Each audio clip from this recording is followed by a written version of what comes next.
వాళ్ళ విషయంలో ఒక చెడు జరిగినా, మరొక మంచయితే ఒకటి జరిగింది. కార్ రిపేర్‌లో ఉంది. ఈఎంఐ కట్టలేను అని ఫైనాన్షియర్ దగ్గరికెళ్ళి చెప్తాడు.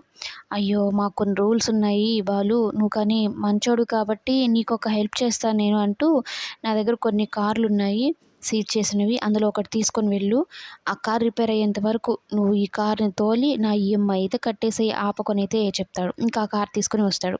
ఇక మీనా ఏమో బాలు కోసం ఎదురు చూస్తూ ఉంటుంది. ఉదయమనంగా వెళ్ళాడు కార్ రిపేర్ చేయించడానికి. ఇంతవరకు రాలేదు అనైతే ఎదురు చూస్తూ ఉంటే, ఇంతలో మౌనిక వచ్చి "ఏంటి వదిన అన్నయ్య కోసం ఎదురు చూస్తున్నావా? గుమ్మం దాకా వచ్చిన వాడు ఇంటి దాకా రాలేడా?" అనైతే అంటూ ఉంటే, "అలా కాదు. ఆయన చాలా కంగారుగా వెళ్ళాడు. మరలా కారు విషయంలో ఏం చెప్పారా ఏంటని కంగారుగా ఉంది" అంటే, అంతలోనే బాలు కారు వేసుకొని వస్తాడు. అప్పుడు చెప్తాడు మొత్తం జరిగింది. అప్పుడు మీనా ఉండి, "ఇదేనేమో అండి ఒక చెడు జరిగింది. దానికి దేవుడు మరొక మంచి ఇచ్చాడు మనకు" అనైతే అంటూ ఉంటే, "చెడు నేను మర్చిపోలేనిదదసలు. మా నానమ్మ జ్ఞాపకం ఆ కారు. అసలు అటువంటి కారుని ఇలా ఎందుకు చేశారో, దీని వెనకాల ఎవరో కుట్ర చేసినట్టే అనిపిస్తుంది. వాళ్ళని మాత్రం ఖచ్చితంగా పట్టుకుంటాననైతే" చెప్పడంతో మీనా భయపడిపోతుంది. గజానే కథ ఇదంతా చేసింది. ఒకవేళ నిజం తెలిస్తే ఏం జరుగుతుందో, ఎటువంటి గొడవలు జరుగుతాయని భయపడుతూ ఉంటుంది.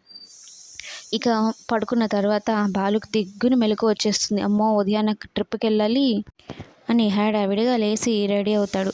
ఇక వాళ్ళ నాన్నకి చెప్దామా అంటే నాన్న నిద్రపోతూ ఉంటాడు. ఎందుకులే డిస్టర్బ్ చేయడం అని చెప్పని మీనానే లేపుదామని ప్రయత్నిస్తే, మీనా మాత్రం చక్కగా కుంభకర్ణుడి చెల్లెల్లా నిద్రపోతుందనుకుంటూ బాలు మీనానే చూస్తూ ఉంటాడు.